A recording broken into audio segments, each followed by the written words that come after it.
The Board of Trustees of the Lamar Consolidated Independent School District is called to order at 5:32 p.m. This is a special called meeting being held on May 5th, 2025. We have a quorum with 6 members present. Trustee Ubinak is absent. The first item on our agenda today is recognitions and awards, and today we would like to recognize Trustee Bronzell. This will be her last board meeting with us, and I prepared a statement I want to read to you, then wanted to go ahead and pass it over to you if you would like to say anything. So tonight, we want to express our deepest gratitude to Trustee Mandy Bronzell. As she completes her 8th and final year of service on the Lamar CISD Board of Trustees, her term may be ending, but the mark she leaves on this district will last for years to come. Trustee Bronzell has been more than a board member. She's been a servant leader, a thoughtful advocate, and a steady presence during times of change and growth. As a trustee, secretary, vice president, and president of the board, she's helped guide us through critical decisions with wisdom, grace, and clarity, always grounded in what is best for students. But her legacy stretches beyond titles and responsibilities. She's been a voice of balance and a listener and a builder of trust here in Fort Bend County for decades. Her quiet strength and ability to lead without needing the spotlight has earned her the respect of colleagues, educators, and families across this county. And behind every great leader is a support system. So to Chris, Ty, Cody, and Hannah, thank you for walking this journey with her. Your sacrifices and support have allowed her to give fully to this work. And we know that the time she spent here was time borrowed from you. Trustee Bronzell's service has been marked by compassion, courage, and an unwavering belief in potential of every student. She leaves the district better than she found it. So on behalf of this board, our Lamar CISD team, and the entire community, thank you. This chapter of service may be closing, but the story you've helped write continues. So thank you so much. Zach Lambert, you're not gonna make me cry. I told you I was gonna, yeah. You're not gonna make me cry. Thank you. I just have something short to say. I just want to thank my fellow board members, past and present. I want to thank Dr. Nivens and former Superintendent Dr. Randall. I want to thank our fine educators and all of our staff members. I want to thank everyone who helped me educate 3 amazing children that are successful and talented young men and women who are thriving because of the foundation they received in this district. I can never fully repay that debt for what so many of you did for my own kids, but I hope that my years of service here go towards providing that same care and love towards other families and students who deserve and enjoy the same high standards of success. It has been a great opportunity, great joy. Thank you so much. Do any other trustees would like to wish or say anything? I'll just, I always, whenever I first started running for this board in 2019, I've spent most of my life in Fort Bend County, and when I would talk about running or anything in one of the political parties I'm affiliated with, everybody I knew Mandy Bronzell. And it seemed like every connected leader, and she and I actually went to high school together, and so, but we weren't that close then, but getting reacquainted with her over the last 6 years has been fun, and we haven't always agreed, but we've had some good times and some good laughs, so I enjoyed our time. Well, I was introduced to Mandy right about the time I was going to run the first time. And I think there was a problem with where you were living. But after you moved, I ran into you, I don't know if you remember, at Hobby Lobby. And I said, do you want to come on? And she says, yeah, I think I am. I said, come on. And it's been, for the last, 8 years, we have seen a lot, we've done a lot, and we've had to make a lot of hard decisions, but it's been a joy and a pleasure and an honor to work alongside you on this board, and thank you for your service. And I know you're going to continue, because we're not going anywhere, are we, Mandy? Yes.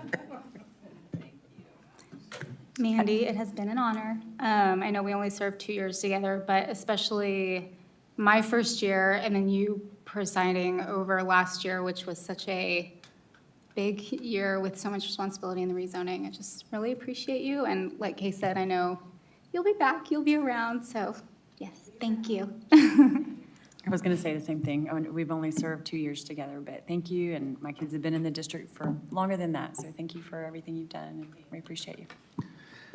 It's so to ensure, well, we'll present you with this, and then we'll allow Dr. Nivens to speak. So to ensure that you will stay around and you're not going anywhere, the district has prepared a gift for you that wasn't quite ready yet, but we'd like to present with you a Lifetime Ambassador badge. So all the events and all the things and all the theater and choir and sports and state championships we will win, you have a Lifetime Ambassador pass. So this is yours, and so.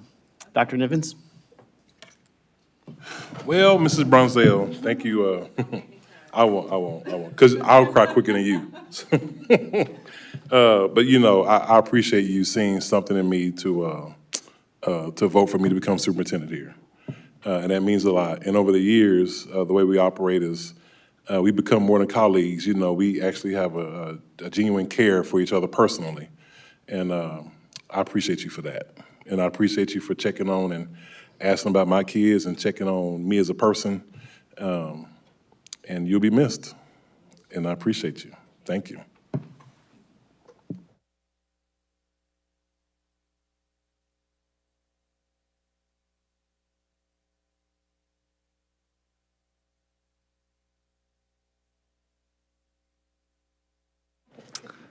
Thank you again, Trustee Bronzell.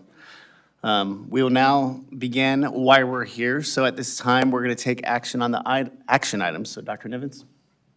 Yes, sir. We have our strategic plan presentation. Ms. Cole-Hamilton is here ready to present that. If the board would like to rehear that, or if the board wants to take an action, you can do that either way. So I'll work at your discretion how you want to lead that. If you would like to hear the presentation again, we can do that. If you just want to make a motion, you can do that. So let us know how you'd like to proceed. Trustees, do we like to hear the motion? Or hear the presentation? Yeah, let's hear the presentation. Let's go. Yeah, for the community's sake, let's just speak through this real quick. Thank you. Yes, sir. Okay, good evening. All right, so Board of Trustees, last month, you all heard from representatives of the Strategic Planning Committee, where they presented a draft of the strategic plan. They also provided you an overview of the process. And so tonight, I'm going to share the draft components of the plan that will include the values, vision, mission, and priorities. So the committee was responsible for developing the values, and in no particular order, the values they present for consideration are accountability, big thinking, compassion, excellence, integrity, and joy. Now, the vision statement, trustees, you all created the vision statement, and so the draft vision for consideration, we are a values-driven community where innovation thrives, excellence is the standard, and every student has access to an elite education. Trustees, you also created the mission, and the draft mission for consideration is we equipped every student with the knowledge and skills to pursue meaningful opportunities, boldly shaping futures filled with purpose, possibility, and impact. And then lastly, trustees, the committee did create the priorities. There are 5 priorities. Priority number 1, enhanced student learning experiences. Lamar CISD students achieve academic excellence and skills for life through innovative instruction and student-centered experiences. Priority 2, safe learning and working environment. Lamar CISD ensures safety and belonging for students and staff by addressing physical, emotional, and mental well-being. Priority 3, staff quality and support. Lamar CISD attracts and retains the best staff through competitive compensation, comprehensive professional development, and supportive work environments. Priority number 4, home and community partnerships. Lamar CISD cultivates lasting partnerships with families and the communities to support well-rounded student development and success. And priority 5, organizational effectiveness. Lamar CISD drives continuous improvement through servant leadership, effective communication, and accountability at all levels. Trustees, those are the components of the draft strategic plan before you for consideration this evening.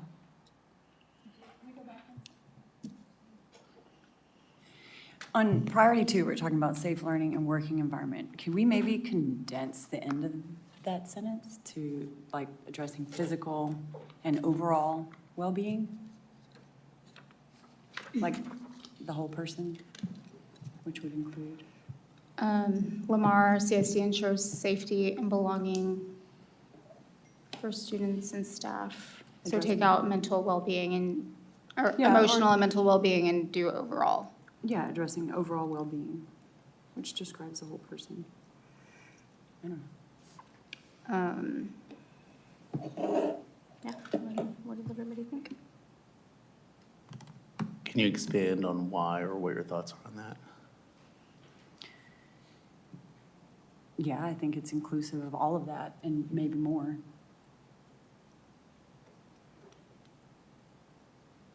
It's a personal preference, I guess. Yeah. So Lamar CISD ensures the safety and belonging for students and staff by addressing what would you like it to say, physical and overall well-being? Yeah. Trustees? I mean, this is a draft form, and I obviously respect the work that the committee did to craft these statements, but I think we as trustees have, the same responsibility to make sure that the words are concise and aligned with what our goals are. So I'm okay with that. I mean, that encompasses a safe environment, safe learning environment. I think that probably they put it in there because we've been, the last few years especially, tried to highlight and work towards, because we have seen so much more of our children having more issues and that we're having to address in the classroom and in the schools. And I think it's just spelling it out more concisely for people to understand where we're going with that. I think that's why I think they put those words in there. They are powerful words.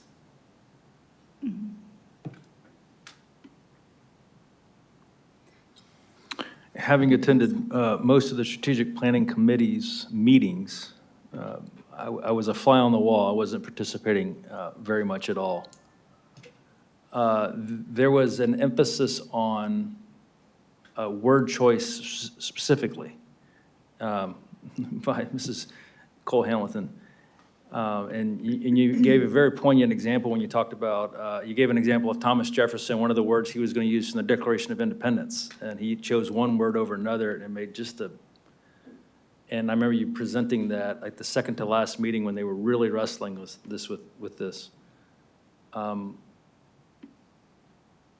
I'm okay with the way it is because of the committee's work and because it's been presented to us already. And because I think it kind of captures what we had previously agreed to. I'm a little hesitant at the last moment to make a change of one sentence for a document that's going to last at a minimum for 5 years. Those are my thoughts on it. Yes, can you expand on priority 2, please, and what some of the thoughts were for the committee and through that process on? I think so one thing that the committee did talk about as they were developing and workshopping the language for all the priorities was to be concise, but to be very clear about what the intention was. And so there was conversation about condensing it more, but being clear about here are the things that we are standing on and spelling out. So I do think it was intentional when the committee did spell out physical, emotional, and mental well-being. I think Ms. Danziger, you brought up a point that there was some intentional steps in previous years to really flesh out what mental support looks like for our students and some of the partnerships we engaged in. And I believe the community still want to hold true to some of those initiatives.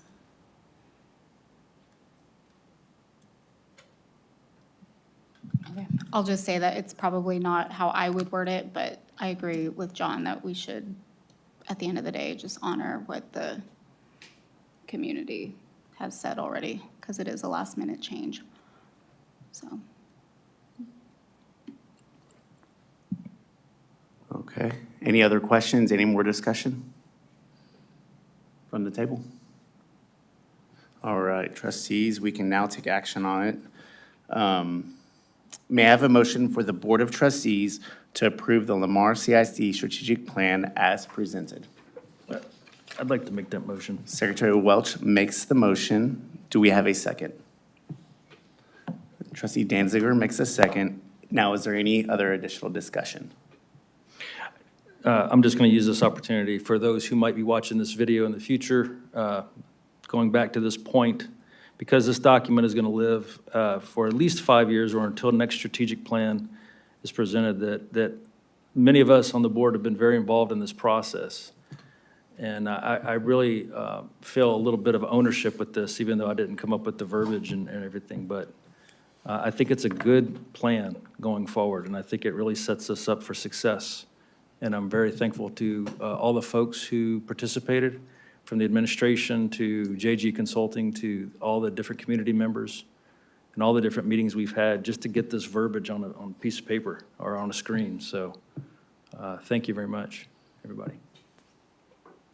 And to echo what Secretary Welch just said, that this plan is something how we're going to live and go forward within our district. So from all of our assessments and from goals, from Board of Trustees down to campus goals, will be vertically aligned to the strategic plan. So our committee members made up of community, staff, business leaders, all that, they worked tirelessly and had some great discussions around this. So thank you to everyone that was part of the process.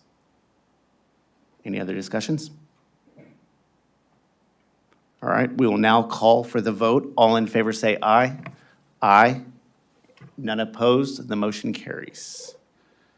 All right, now Dr. Nivens will move on to 6B, which is a considerable approval of staff salaries and teacher hiring schedule for the 2025-2026 school year and Yes. other budgetary items. Yes. So trustees, this information it's ever changing as we continue to get updated information from the state. So Ms. Ludwig, our CFO, will go through this presentation for you. Thank you. Good evening, Board of Trustees, Dr. Nivens. This evening, I will cover some additional information on the 2025-26 budget and in advance of presenting a recommendation for staff salaries for next year. So, as I said, we will go through revenue and expenditure estimates and then also salary increases mainly. The first few slides are a review of some information we provided last month on some options, and all of these options are actually included in our expenditure budget at this time. The first option is regarding instructional aid pay. If you'll recall this table, going from left to right, you'll see the pay grade table, the pay grade levels for this particular pay grade table. And then the second column is the number of employees that are currently in those roles right now. The third column are the adjustments that we would need to make to come into alignment with our comparison districts. The next column is the 3% of midpoint raise estimate for each of those pay grades once we did get to the comparison levels. And then the estimated total annual increase per employee if we implemented both of those adjustments, and then the estimated total budget impact. So taking example pay grade 1, there's 196 employees there, and to align all of pay grade 1 with our comparison districts, it would cost $553.52 in order to get there. And then a 3% of midpoint pay increase per year would be $803.56. So that total is $1,357.08 per year. And if you multiply that by the 196 employees on that pay grade, you're at about $266,000. So once you add all four pay grades together, that total budget impact is $1.445 million. That being said, the $1.445 million is in the third column from the left here again. And then with the raise, the 3% raise that's already included in the budget, this proposal would cost an additional $908,000, roughly. So that's if we align this particular pay grade with our comparison districts. So, Ms. Look, let's stop at each Okay. option Okay. to allow for questions. Okay? So in where it says 3% pay increase, on the previous slide, didn't you already do that? You brought them up to comparison district and then added the 3%. Yes, so I went back to the previous slide. So to align our pay grade tables with the comparison districts, we would need to do the column that's entitled Adjustments Needed to Align with Midpoint of Comparison Districts. Then, once we were at that midpoint, if we applied a 3% pay increase, it would cost the additional $803. And then the combined total of those two columns is $1,357. And then multiplied by the 196 employees gives you the 266. So the total cost of that increase, all the raises and the adjustments, would be the 1.4 million. And then I think where the confusion may come in is that the $536,621 roughly is already in our budget, and that's a 3% of midpoint at our current, the way we currently do raise adjustments. So that was already in the numbers prior to this proposal. Okay. So the additional cost is $908,000. When you say comparison districts, the ones within our reach or Right. within? Within our area. Within our area, not proximity, looking yes. at school districts of our size. Just in our geographic area, Okay. Ms. which Ludwig, they're comparable in size too, in growth Well, rates we and stuff are like now, that. aren't we? Yeah. Ms. Ludwig, folks who might be employed in the district looking at this chart, offhand, I'm not asking you to go look it up right now. Who are the folks in the pay grade 1, 2, 3, and 4? Do you have that breakdown in your head? We do. I think Yvonne might be able to get to it quicker than I can. Many of these are going to be classroom aides. So pay grade 1 would include aides for bilingual ESL, compensatory innovative school day, physical education, pre-K, Project Learn. Pay grade 2 would be computer lab aid, credit restoration, keyboarding, special ed resource and inclusion. Pay grade 3 would include aid for ALC, special sites, compliance, academic program, early childhood, in-school suspension, reset program, SESC, transition program, structured learning classroom. And then pay grade 4 would be aid, the Braille, PowerPoint, SPED intervener, and registered behavior technician. Can you go back just one slide? There you go. Okay, thank you.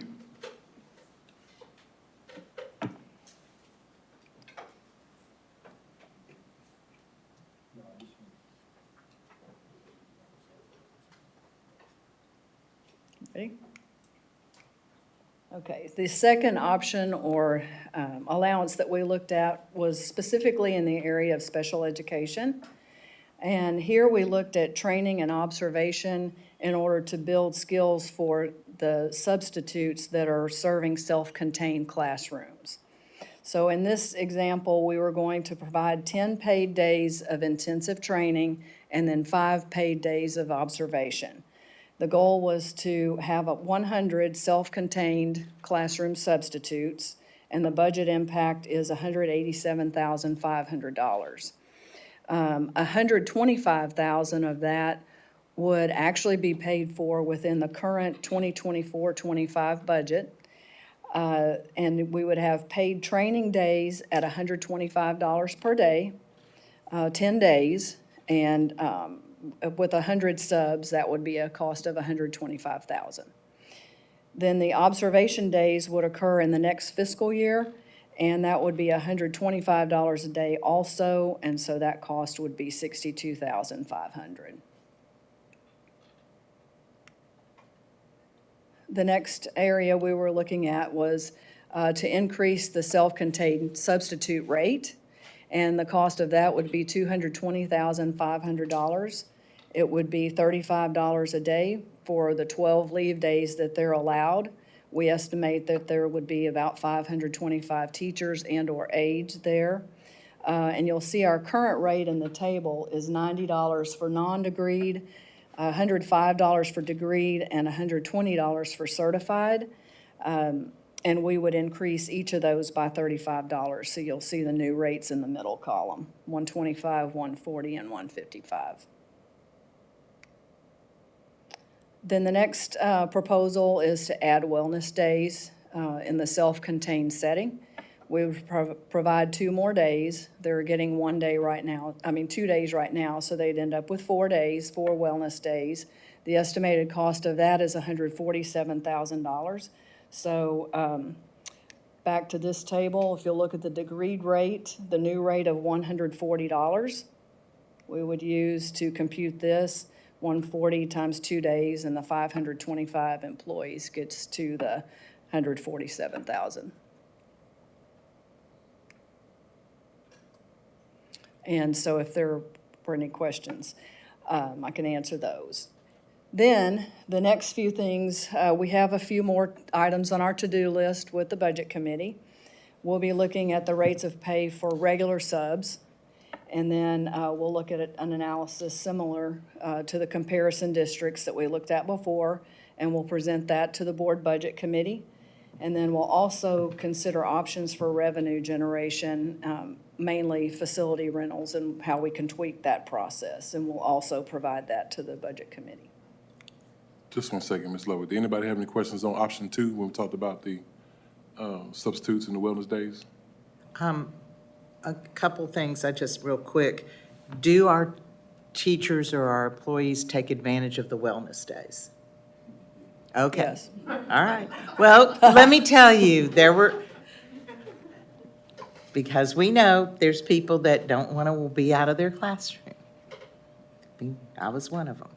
All right. And I guess this will be for later, but have we been, and I know you're probably not going to do that slide today, have you been able to start tweaking down and finding more money for the budget so that it'll get better as the summer goes on? Yes, we do have some conservative estimates on the revenue side, and we're still working through the property value estimates in that model. We are also looking at the expenditure side because we feel like there's some areas that we can still analyze more closely and find some savings. In addition, looking at the 10-month period versus the 12-month period, we might be able to find some savings there as well. Okay. Just. And then also you mentioned maybe changing how we do rentals. Yes. Is that something that would come to the policy committee meeting? Because I remember we did kind of vaguely talk about that, about making those changes. Would it? If the board wants to do that, you can. That's the board's will. Yeah, I'd like to see what they come up with before it's Sure. fully implemented, for Sure. sure. Because it would be a change in policy, wouldn't it? Not all the way, but if the board wants to, you can. We can bring that to the board, and then whatever y'all decide to do is what you can do. I'd just like to maybe see it in the next policy That's not a problem. meeting. That's not a problem. Okay, so here are the updated budget estimates since last month. There were really no changes in the revenue estimate at this time, so we have estimated $506.9 million on the revenue side. And then we're at $510.2 million on the expenditure side. So where we were at $5 million deficit last time, we're at $3 million this time. So we're getting there, cranking it down. Yeah, I still want to say publicly, we're still at a $3.3 million deficit. I just want to make sure everybody hears that. We're working on it, but we are still at a $3.3 million deficit. And we've been saying for years the deficit is coming our way, right? It hadn't hit us yet, but it's here. So we have to work through that.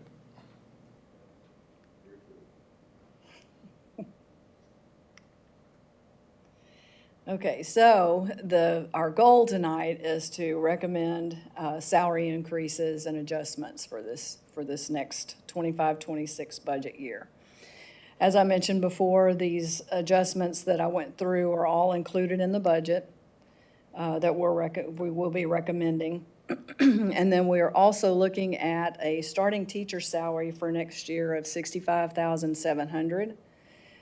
Existing teachers will receive a flat $2,000 raise on the table, and I'll show you a side-by-side of the table in a moment. And then all other staff will receive a 3% of midpoint raise. And as I said, the other adjustments as options are in there. Ms. Lowick, earlier there was a question about who all is on the teacher pay scale. Yes, If you had that information, can you share that now, or Ms. Dawson? yes, she's got that list. In the meantime, I'll put that table up. So you'll see that the middle column shows the 24-25 salaries, and then the 25-26 for the bachelor's area are on the far right column. And the way you look at or see the $2,000 raise is if you're at 0 years experience this year, you're making $64,100, and next year you will be on step 1 and it'd be at $66,100. So that's where you see the $2,000 increase when you move from one step to the next. So everyone that's on the teacher salary schedule is accelerated language program facilitator, art specialist, assistive technology specialist, athletic trainers, behavior interventionists, counselors, diagnosticians, dyslexia specialists, early childhood and family engagement specialists, family support specialists, GT facilitators, high school registrars, instructional coordinators, campus and instructional coaches, instructional specialists for special ed, intervention specialists, librarians, load facilitators, nurses, occupational therapists, orientation and mobility specialists, physical therapists, pre-K compliance facilitators, Project Learn specialists, ROTC instructors, sheltered instruction, professional development specialists, speech therapists, testing coordinators, and transition specialists. And this site can be found on the website under 24-25 compensation plan.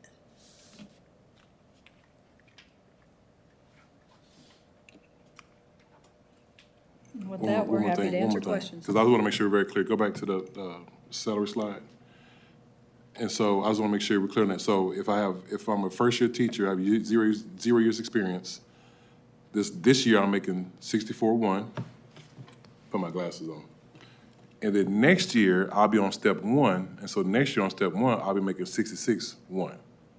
Is that right? Yes. Okay.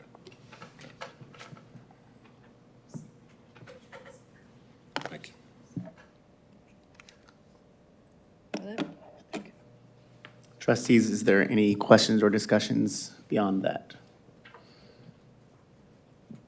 And in previous board meetings, we've talked about the TIA, which is a teacher incentive allotment, that this next year is going to be our investigative year. That will be clear that that's not in process, not in step yet. This is not there. Correct? Yep. And these numbers are with current law, and so if the legislature does something different at the end of this session, then those numbers will reflect later. But right now, what you're seeing now are under the current law and the current state statutes of everything we can expect to see. So the increase of basic allotment could result in an increase in those numbers, given that's what, if there's a percentage or anything the state legislators say that needs to be applied to. So Yes, sir. that is not reflected based off of rumor yet, Correct. just to be clear. Can I ask a question? Yes, ma'am. So it was presented as option 1 and option 2.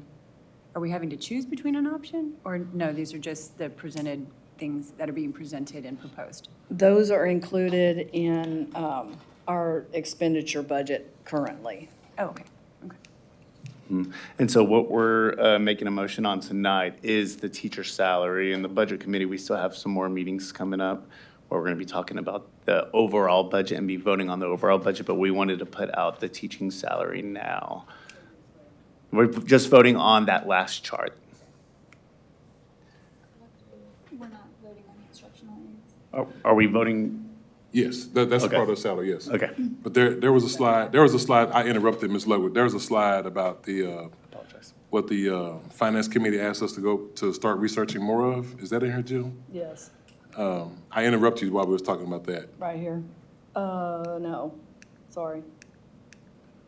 Right there. Yes, to do this, yes. You can go through that, please. Okay, so we are still looking at adjustments for the regular substitutes as well. And then we're looking at the revenue generation options.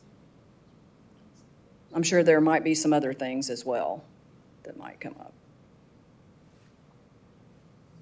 All right, trustees, may I have a motion for the Board of Trustees to approve staff salaries and the teacher hiring schedule for the 2025-2026 year and other budgetary items as necessary? Vice President Hatzel makes the motion. Do I have a second? All right, trustee Box makes the second. Any discussion? Hearing none, we'll call for the vote. All in favor say aye. Aye. Any opposed? Hearing none, the motion passes. We'll now have reports and presentations on the information items, which is me. We will be reporting on the board member training. So under State Board of Education rule, completing required continuing education year of service is a basic obligation and expectation of any sitting board member. As board president, I am required to announce the name of each member who has completed the required continuing education, has exceeded the requiring continuing education, and is deficient in meeting the required continuing education. As board president, I am pleased to announce that all board members have exceeded the minimum required amount of continuing education. Required to read these out loud, so board members have hours are as follows, Suzanne Box, 32.5 hours. Mandy Bronzell, 21 hours. Cade Danziger, 39.5 hours. Jackie Hotzel, 32.25 hours. Joe Ubenak, 14 hours. Zach Lambert, 39 hours. John Welch, 31.25 hours. Any discussion, question? Here, all right. It is 6:09. We are adjourning to close session pursuant to Texas Government Code Sections 551.071, 551.072, 551.074, and 551.082, the Open Meetings Act, to discuss personnel, land acquisition, or consultation with our attorney.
Board of Trustees are returning from closed session.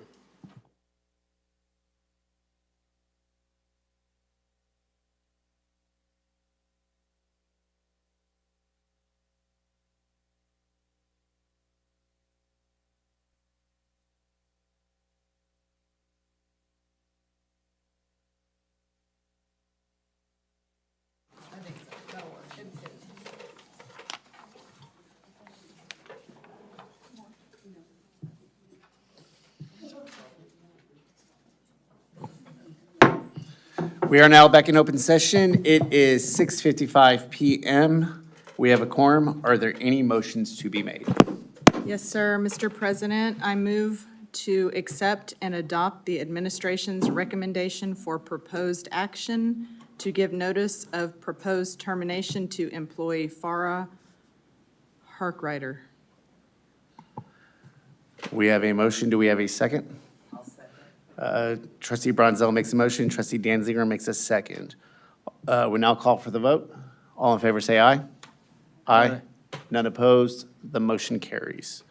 The meeting is adjourned at 6:56 PM.